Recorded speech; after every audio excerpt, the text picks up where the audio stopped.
Hello everyone. So today I'm just going to be making a simple tonkatsu recipe. It's day 2 of lockdown in the apocalypse that is called Flagstaff. The coronavirus. Not even here yet, and yeah, we're on lockdown. So I was just trying to think, what can I cook today? Because I mean, a lot of the stuff at the grocery store was sold out. So I was like, oh, I know what to cook. Tonkatsu, of course, because I mean, I've never cooked it before, but how hard could it be? It wasn't that bad. Basically, the tonkatsu recipe. I'm just gonna start the. I'm gonna be watching the video that I made, and that way I'm just gonna talk along with it, so that way I can explain what's going on. So you're gonna be watching the same one. Um, yeah. So basically, what I'm gonna be starting off with is the tonkatsu sauce, and it's really easy to make. Surprisingly, and the only real like the Asian Japanese ingredient that you might need is soy sauce. Otherwise, you just need soy sauce, Worcestershire sauce, ketchup, and sugar. There are some variations of this recipe, but it's it apparently it doesn't change the flavor too much depending on what you do. So I just use these four ingredients, and basically I'm gonna mix them all together. So what the recipe that I was following called for was 1 tablespoon of ketchup. Now this was for a single serving, so I'm gonna say that if you and I was actually still kind of full, I'm hungry after, so maybe double up on this recipe. But I'm gonna do it for 1 serving, and then if you want to do it for 2 servings or whatever, just double or triple. So basically, it's 1 tablespoon ketchup for 1 serving, and I'm just putting that into a little container. Then I'm gonna mix everything in. I used to have really cute containers before I moved, and I lost them in the move, so now I just have Tupperware. Then for Worcestershire sauce, you're going to use 2.5 teaspoons of Worcestershire sauce. And then that is going to go right into the mix with the ketchup. These are all just going to get mixed together into one container, so you don't have to worry about doing them in a certain order. It doesn't matter.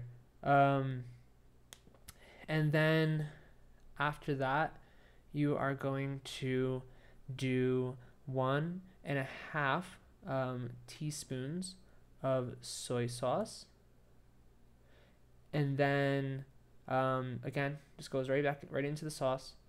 And this is like actually the hardest part of this recipe is making the tonkatsu sauce, because it is a special kind of sauce. It's a Worcestershire based sauce. It's supposed to be a little fishy. There's supposed to be I substituted the soy sauce for, I'm trying to remember what it was, but it was just another kind of sauce, but it was supposed to be a little fishy. But I was like, whatever, I don't really care. I don't have that one.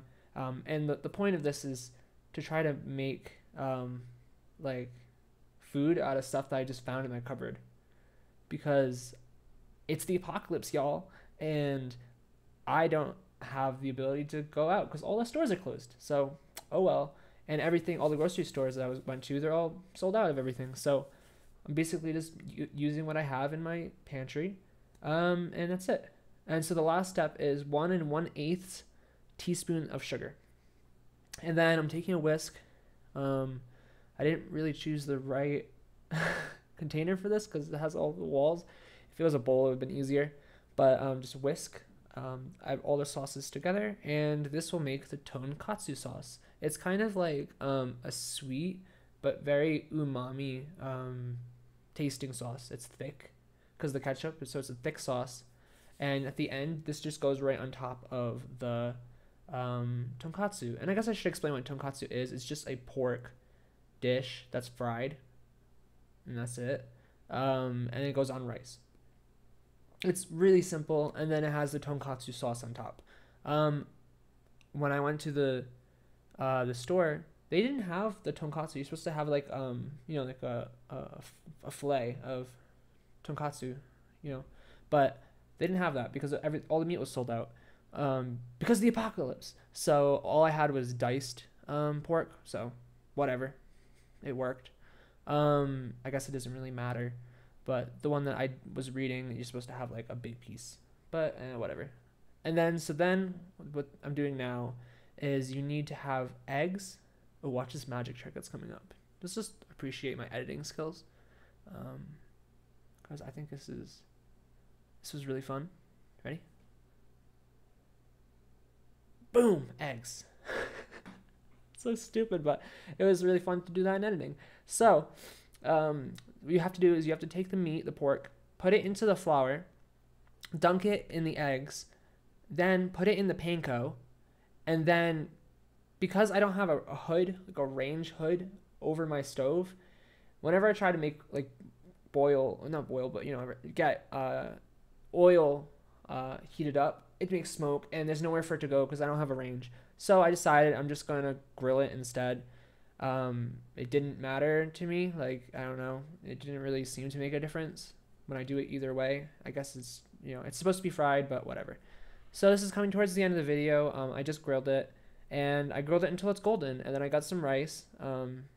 You can use Japanese rice, as I showed in the beginning, and then normally you would put the big piece of tonkatsu on top of like a bed of rice, but I only had little pieces, so I just put them on top of the rice, and then from there you just take the tonkatsu sauce, which you'll see in the video, and you just drizzle it across the top.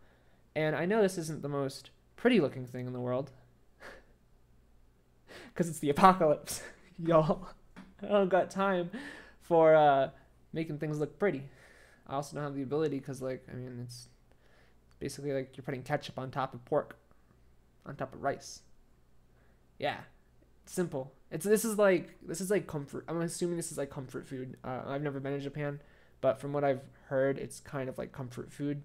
And it's pork. I mean, how can you go wrong with pork? So, yep, that's the end of the video. I hope you enjoy. I'll put the recipe in the description box below, and I'm also gonna make like edits on the screen to like say to repeat the ingredients and how much you're supposed to put in. Subscribe.